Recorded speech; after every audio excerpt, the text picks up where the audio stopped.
नमस्कार। प्रारब्ध पर आप सभी का नमस्कार। स्वागत है। मैं अवनीश। दर्शकों, हमारे साथ एक बार फिर है चौधरी बलवीर सिंह, भारतीय किसान यूनियन अजय गुट के राष्ट्रीय अध्यक्ष।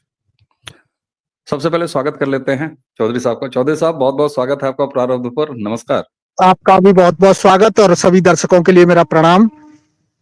जी दर्शकों, चौधरी साहब का बैकग्राउंड देखिए। चौधरी साहब अपने खेत में बैठे हुए हैं, इसे कहते हैं किसान। और चौधरी साहब जैसे व्यक्तित्व को कहते हैं किसान नेता, किसान के अधिकारों के लिए लड़ने वाले। लेकिन चौधरी साहब पिछले कई दिनों से हरियाणा और पंजाब बॉर्डर के अलग अलग जो बॉर्डर्स हैं, नाके हैं, टोल हैं, वहां थे। आप यहीं प्रारब्ध पर जब शंभू बॉर्डर पर थे चौधरी साहब, तो वहां बॉर्डर से ही हमने एक वीडियो किया था, वो भी आप तक पहुंचा। और शंभू बॉर्डर की क्या सच्चाई है वो भी आपको चौधरी साहब ने वहीं शंभू बॉर्डर से बताया। चौधरी साहब खनौरी बॉर्डर भी गए, और खनौरी बॉर्डर इस समय चर्चा में ज्यादा है। कारण यह है कि दल्लेवाल जो पंजाब के सो कॉल्ड किसान नेता हैं, 28वां दिन गिनती में अगर गिना जाए तो आमरण अनशन पे है साहब। कहा जाता है कैंसर के पेशेंट हैं। अब ये भी कहा जा रहा है कि उनकी हालत बहुत खराब है। और चौंकाने वाली बात यह है और ध्यान देने वाली बात भी यह है कि उनका निजी डॉक्टर, यानी उनके किसान नेताओं के जो निजी डॉक्टर हैं, एक टीम बनाया उन्होंने, उसमें से डॉक्टर सवैमान साहब ने एक बात कही है, जरा उसको नोटिस कीजिएगा। उन्होंने कहा कि किसान नेता डल्लेवाल की हालत बेहद गंभीर है और उनकी कभी भी मौत हो सकती है, उन्हें कभी भी हार्ट अटैक आ सकता है। क्या खालिस्तानी माइंडसेट द्वारा प्रायोजित मंडी माफियाओं के ये दलाल सो कॉल्ड किसान भेष में और खुद को किसान नेता कहने वाले, या पूरा ये किसानी आंदोलन जिस तरीके से हरियाणा के किसानों ने इनका साथ छोड़ दिया, उत्तर प्रदेश के किसान कभी थे ही नहीं, देश के कहीं और किसान इनके साथ नहीं थे, लेकिन शंभू बॉर्डर और खनौरी बॉर्डर पंजाब साइड में ये बैठे हुए हैं। और तब जब शंभू बॉर्डर से चौधरी साहब के साथ बातचीत करते हुए हमने ये पाया था कि मात्र 100 या 125 वहां पर भाड़े के मजदूर बैठे हुए थे किसान के नाम पर। खनौरी बॉर्डर पर भी स्थिति यही थी। लेकिन अब हरियाणा ने जो थप्पड़ मारा विधानसभा चुनाव के नतीजे के बाद, संभवतः यह पूरा गिरोह एक बार एक लाश खोज रहा है। और जो डॉक्टर सवैमान कह रहे हैं कि कभी भी मौत हो सकती है, 28 दिन अन्ना को भी फेल कर रहे हैं। सबसे पहले तो इनका सो कॉल्ड अनशन, आमरण अनशन, ये संदिग्ध है 28 दिन तक, जिस हिसाब से उनकी हालत बताई जाती है। क्योंकि उसकी एक वजह है, जब हम शक कर रहे हैं, कारण यह है कि वहीं पर एक अस्पताल अस्थायी बनाया है, लेकिन ये पूरी टीम दल्लेवाल को एक्सेस नहीं दे रही है। मतलब डॉक्टर्स की टीम को, सरकारी डॉक्टर्स की टीम को एक्सेस नहीं दे रही है। क्या समझे जाए इसका? दूसरा, दल्लेवाल कहीं सार्वजनिक रूप से किसी से कोई बात नहीं कर रहे हैं, उनके प्रतिनिधि आते हैं, बात करते हैं। 28 दिन का आमरण अनशन कोई मजाक नहीं है साहब। इस देश ने अन्ना को भी देखा है, वो अन्ना जिसने एक भस्मासुर केजरीवाल पैदा कर दिया। बहरहाल चौधरी साहब जी, जिस तरीके से डॉक्टर सवैमान का ये कहना कि दल्लेवाल की हालत बहुत गंभीर है, उनकी मौत कभी भी हो सकती है, उन्हें हार्ट अटैक आ सकता है, जी। ऐसे में क्या भगवंत मान की सरकार अब किसान आंदोलन को दोबारा सुलगाने के लिए एक लाश की प्रतीक्षा कर रही है, एक लाश का वेट कर रही है, ताकि गिद्ध भोज सजाया जा सके? ये सच है शर्मा जी। इस समय 28वां दिन है, आज 28वां दिन है। एक बुजुर्ग आदमी 80 साल का, तमाम बीमारियों से पीड़ित, वहां पर जो बैठा हुआ है, वो कभी प्रेस के सामने नहीं लाया गया। जो उसके कुछ कथित नेता जो उनके साथ वहां पर उन्हें एक तरह से बंदी बनाए हुए हैं, ये मुझे तो पूरा षड्यंत्र लग रहा है। या तो कुछ चीजें ऐसी दी जाती हैं जिससे वो जीवित हैं। 28 दिन वो व्यक्ति झेल ही नहीं सकता था। या ये मान सरकार, आम आदमी पार्टी, क्योंकि चुनाव दिल्ली में असेंबली का चुनाव है, ये उनकी हत्या भी कर सकते हैं। ये अनशन नहीं, ये सोची समझी चाल के तहत डल्लेवाल की मौत भी की जा सकती है, जिसको आमरण अनशन का रूप दिया जा रहा है। आमरण अनशन, एक कोई भी व्यक्ति इतना बुजुर्ग इतने दिनों तक रह ही नहीं सकता है। और क्योंकि वहां पे ज्यादा गंभीर स्थिति मुझे नहीं लगती। अगर इन्होंने ज्यादा समय करते हैं और वो अपनी अनशन की बजाय ये उसकी मौत भी कर सकते हैं। मैं दोबारा पुनः कह रहा हूं कि वहां पर आम आदमी की सरकार, दिल्ली में इन्हें चाहिए जीत, और दिल्ली में अब के इनकी सरकार आ नहीं रही है। मान सरकार, केजरीवाल, ये सब चिंतित हैं। इनको एक मोहरा ऐसा मिल गया डल्लेवाल के नाम से, उनको वहां पर इन्होंने एक तरह से बंदी बना के अनशन का रूप दिया जा रहा है। इसमें कहीं ना कहीं संदिग्ध मामला नजर आ रहा है। इतनी तो ये व्यक्ति इतने दिन तक, पहले यहां पर जो आंदोलन हुआ था दिल्ली में, और कोई भी व्यक्ति, मैं दावे के साथ कह रहा हूं, यदि इनकी जांच कराई जाए तो इनको रात के समय या वैसे कहीं ना कहीं कुछ उनको दिया जा रहा है। ये बाहर जब आते हैं, इनके किसान नेता कहते हैं उनकी हालत खराब है। जब तुमसे बात कर सकते हैं तो क्या पत्रकारों से बात नहीं कर सकते? क्योंकि प्रेस से बात न होना, रूबरू न होने देना, यह संदिग्ध करता है कि वहां कुछ न कुछ गड़बड़ चल रही है। बिल्कुल साहब, और आपने जो ये तमाम आशंकाएं, क्योंकि आप निजी रूप से खनौरी बॉर्डर भी होके आए, आप सिंघू बॉर्डर भी होके आए, और दूसरा ये कि आप एक जेन्युइन किसान नेता हैं, आपका अपना नेटवर्क है जहां से सूचनाएं आ रही हैं और चीजें संदिग्ध दिखाई दे रही हैं, साफ तौर पर दिखाई दे रही हैं, क्योंकि किसान आंदोलन अपनी मौत मर चुका था, उसको जी बार बार कोशिश की जा रही थी जीवित करने की, और मान सरकार ने जिस तरीके से ये सब कुछ 28 दिन तक होने दिया है, और ये बात तो अपने आप में बहुत नेचुरल है कि एक बुजुर्ग आदमी जो कैंसर पेशेंट भी बताए जाते हैं, उम्र इतनी ज्यादा है, 28 दिन का आमरण अनशन कैसे संभव है, ये बहुत बड़ा सवाल है। दूसरा, आपने सारी चीज कहा कि प्रेस से मिलने नहीं दिया जा रहा है, इनकी टीम के लोग आते हैं, वो सारी बातें बताते हैं, और यहाँ पर उस डॉक्टर का जो बयान है, और उसने कहा है कि पंजाब जी सरकार झूठ बोल रही है, और इनकी हालत वाकई ऐसे लग रहा है कि जैसे डल्लेवाल के मौत की प्रतीक्षा की जा रही है। ये एक तरफ प्रतीक्षा से नहीं की जा रही है, प्रतीक्षा भी की जा रही है, और यदि इनको ये लगा, ये भी संभव हो सकता है, ये कुछ भी कर सकते हैं, ये उनकी हत्या भी कर सकते हैं। इसको रूप देने के लिए इतने दिन से इनको जिंदा रख रहे हैं, और इन्हें यदि ये आंदोलन आगे आग फैलाने के लिए, ताकि देश में आग फैले, ये उनकी हत्या कर सकते हैं। मुझे पूरी आशंका है कि कहीं ना कहीं ये संदिग्ध हैं। कांग्रेस के नेता जाते हैं, आप पार्टी के नेता जाते हैं, सब वहां फोटो खिंचाते हैं और चले जाते हैं, कोई भी तो कोई एक्शन नहीं लेता। भाई केंद्र सरकार की बात छोड़िए, वहां पर जो राज्य सरकार है उनकी ओर से कोई प्रयास नहीं किया जा रहा है, बड़े निश्चिंत नजर आ रहे हैं। तो इसका मतलब ये कहीं ना कहीं षड्यंत्र किया जा रहा है, और इस अनशन के बहाने केंद्र सरकार को टारगेट किया जा रहा है। लेकिन इनके टारगेट करने से कुछ भी नहीं होने वाला है।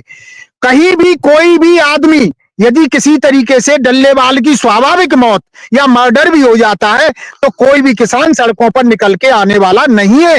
ये सभी जनता भी इस बात का प्रश्न कर रही है। कल मैं जब किसानों से वहां मिला, खनौरी बॉर्डर पर भी मैंने किसानों से बात की, शंभू बॉर्डर पर किसानों से बात की, तो सबका कहना यही था कि हमें भी कुछ संदिग्ध नजर आ रहा है, क्यों वो किसी से मिलते ही नहीं है। अनशनकारी व्यक्ति तो कोई किसी से भी मिल सकता है। अन्ना हजारे ने आंदोलन किया था दिल्ली में, तो हर कोई मिलने जाता था, प्रेस भी मिलती थी, प्रेस के सामने उनको बिठाया भी जाता था। प्रेस के सामने न लाना, अधिकारियों का कोई आधिकारिक, राज्य सरकार के अधिकारियों का कोई बयान ना आना, सीएमओ का कोई बयान ना आना, पूरी तरह से संदिग्ध लगता है, और ये यह कहीं ना कहीं षड्यंत्र ही निकलेगा। बिल्कुल, और दर्शकों की जानकारी के लिए कुछ तकनीकी बातें बता दूं। इस तरह का कोई भी आमरण अनशन जहां पर किसी के भूखे रहने की और ज्यादा दिन भूखे रहने, यानी उसके स्वास्थ्य, जो भी अनशनकारी व्यक्ति है उसका जब भी मामला होता है, तो जिस भी जिले में इस तरह के आमरण अनशन कोई कर रहा होता है, उस जिले के डिस्ट्रिक्ट मैजिस्ट्रेट तक ये सूचना, क्योंकि परमिशन के बिना कोई कर नहीं सकता, सरकार की परमिशन होती है, इजाजत होती है। यहाँ पर भगवंत मान सरकार की पूरी तरीके से उसमें सहमति है, समर्थन है, तब डल्लेवाल वहां पर बैठे हुए हैं, चाहे खनौरी बॉर्डर पर डल्लेवाल या शंभू बॉर्डर पर। ऐसा नहीं हो सकता है कि बिना राज्य सरकार की सहमति के ऐसा ना हो। यानी कि अब आमरण अनशन अगर वहां पर कोई व्यक्ति कर रहा है, तो जो भी जिला लगता होगा पंजाब का उस खनौरी बॉर्डर का, उसके डिस्ट्रिक्ट मजिस्ट्रेट की ये प्रशासनिक जिम्मेदारी होती है कि वो उस जिले के सीएमओ को ये जानकारी दे, और एक सीएमओ तुरंत एक डॉक्टरों का पैनल, एक टीम तय करता है, जो सरकारी डॉक्टर दिन में कई बार आवश्यकता पड़ने पर रूटीन में 2 बार, आवश्यकता पड़ने पर उससे ज्यादा बार उस अनशनकारी व्यक्ति की स्वास्थ्य उसका चेकअप करता है, उसका मेडिकल बुलेटिन सबमिट करता है, और जैसे ही उस डॉक्टर की अगर ये रिपोर्ट आती है कि साहब इस व्यक्ति की तबीयत अब खराब हो रही है, पुलिस लगाकर जबरिया अनशनकारी व्यक्तियों को टांग कर ले जाकर हॉस्पिटल में भर्ती किया जाता है और उसको इंट्रावेनस दे दिया जाता है ताकि उसके जीवन से कोई खिलवाड़ ना हो सके। ना यहां हो दर्शकों सके। जरा ध्यान दीजिए, एक तरफ भगवंत मान की सरकार डल्लेवाल के बारे में ये कह रही है, कोर्ट तक में कहा है, जाकर हलफनामा दिया है कि नहीं साहब उनके जान को कोई खतरा नहीं है, यानी वो चाहते हैं भगवंत मान कि ये अनशन इनका जारी रहे। दूसरी तरफ डल्लेवाल की टीम और उनका जो पर्सनल डॉक्टरों का पैनल है जो वो कह रहे हैं, उनके डॉक्टर का पैनल ये कहता है कि साहब ये कभी भी मर सकते हैं, इनको कभी भी हार्ट अटैक आ सकता है। ये दोनों के अंतर को आप समझ रहे हैं साहब? ये खेल चौधरी साहब क्या कहता है, किस तरफ इशारा करता है? चौधरी साहब ये आपने जो दिल्ली में विधानसभा चुनाव के हवाले से कहा, जी सर। ये वहां पर यदि इस तरीके का असली आंदोलन होता तो आज वहां किसानों की तादाद दिन ब दिन बढ़ती चली जाती, वो जो दिन ब दिन घट रही है। शंभू बॉर्डर पर 150-200 आदमी थे और 300-400 से ज्यादा अब खनौरी बॉर्डर पे नहीं है।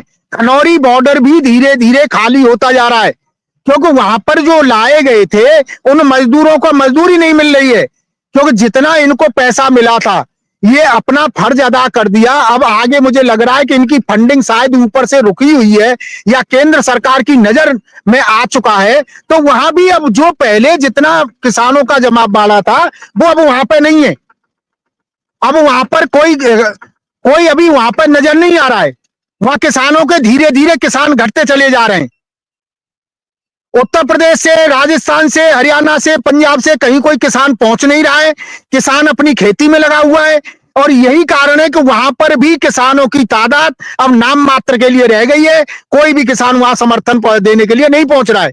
इसी तरीके से पहले एक हमारे राकेश टिकैत ने भी एक घोषणा की थी कि अब ये आंदोलन, अब ये देश हमारे एक परिवार की बलिदान चाहता है। मैंने तो नहीं देखा कहीं भी सड़क पर आते हुए राकेश टिकैत को या उसके डकैत को किसी को भी वहां आंदोलन करते हुए। आंदोलन करना आसान नहीं है, केवल ये प्रोपगंडा करते हैं, केवल दिखावा करते हैं और वही डल्लेवाल का वहां पर खनौरी बॉर्डर पर हो रहा है। और ये केंद्र सरकार की समझ में आ चुका है। केंद्र सरकार को झुकने की कोई जरूरत नहीं है। पूरे हिंदुस्तान का किसान इस सरकार के साथ है क्योंकि सरकार ने कोई भी ऐसा काम नहीं किया है। तमाम ऐसी घोषणाएं जो हमारे प्रधानमंत्री के द्वारा की जा रही हैं, मैं किसी सरकार का, किसी भी पार्टी का प्रवक्ता नहीं हूं, लेकिन हकीकत में जमीन पर जो सरकारी योजनाएं किसानों के लिए लाई जा रही हैं वो सबसे परोपकारी हैं।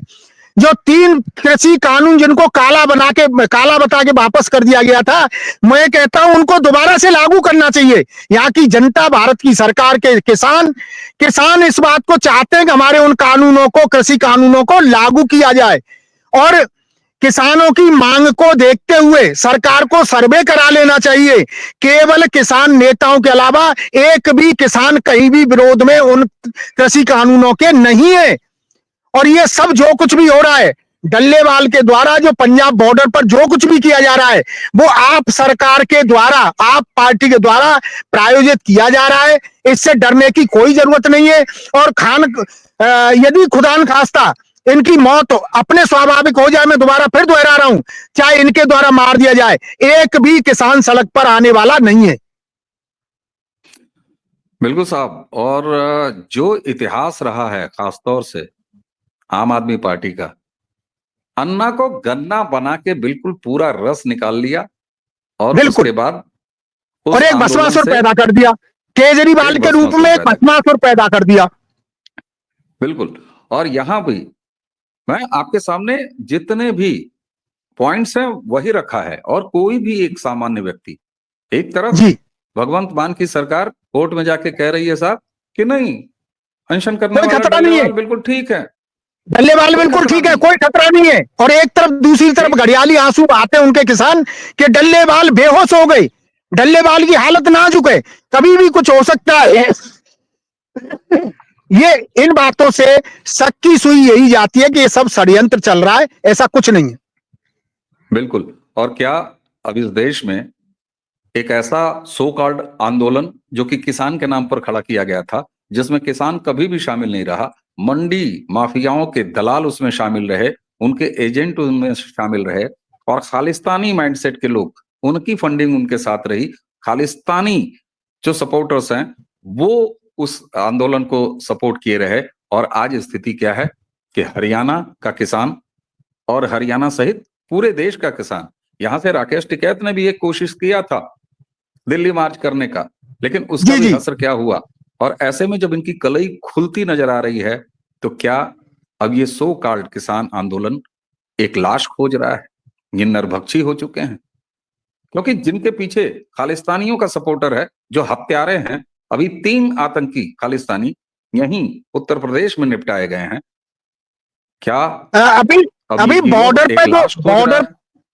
बॉर्डर पे जो बैठे हुए हैं उन किसानों की यदि आइडेंटिटी निकाली जाए और उनके बारे में पहचान की जाए तो उनमें वहां आतंकवादी अब आज भी मिलेंगे। और रही बात ये कि अब खनौरी बॉर्डर और वहां शंभू बॉर्डर पे तो टिकट के जाने की हिम्मत नहीं है, लेकिन मैं जब अभी आया, रात को मथुरा आया, तो मुझे पता चला कि 13 जनवरी को वो मथुरा में कोई महापंचायत करने का ऐलान किया है। तो यहाँ अन्य जो गुट हैं, जो टिकैत के अलावा भी या भारतीय किसान यूनियन के कई गुट हैं, उनके सभी जिलाध्यक्षों का और सबका मेरे पास फोन आया। मैंने बताया कि यहाँ उसकी कोई पंचायत में 150 क्या 200 आदमी, 150 200 से ज्यादा आदमी उसके पास नहीं आएंगे, और यदि वो यहाँ करता है तो यहाँ से खदेड़ के भगाया जाएगा। यहाँ उसकी कोई महापंचायत नहीं होगी। यहाँ प्रशासन बाद में एक्शन लेगा। यहाँ जो जेन्युइन किसान है वो पहले एक्शन लेने को तैयार है, इसकी ठुकाई करने को तैयार है। मथुरा में 13 का इसने ऐलान किया है, ये 13 को करके दिखा दे, हम इसे खुली छूट देते हैं, इसमें कोई यहाँ महापंचायत नहीं कर पाएगा। बिल्कुल साहब। और आप जैसे धरती पुत्र, आप जैसे किसान, और सही मायनों में चौधरी साहब हमेशा ये कहते रहे हैं दर्शकों कि असली किसान तो अपने खेतों में होता है, और वाकई उसे कहाँ फुर्सत है, उसकी अपनी समस्याएं हैं, उन समस्याओं को लेके उस पर बात होनी चाहिए। लेकिन राकेश टिकैत जैसे लोग, जो कि भू माफियाओं के साथ बैठ के, बिल्डरों के साथ मिलके, और ग्रेटर नोएडा अथॉरिटी के सामने मुआवजा बढ़ाने की मांग कर रहे हैं जमीनों के। अरे साहब, जमीनों के वो मुआवजे देखिए, 2 मांगे थी जो ग्रेटर नोएडा में, और जी राकेश टिकैत का जो दिल्ली मार्च था उसमें 2 मांगे जी। थी साहब।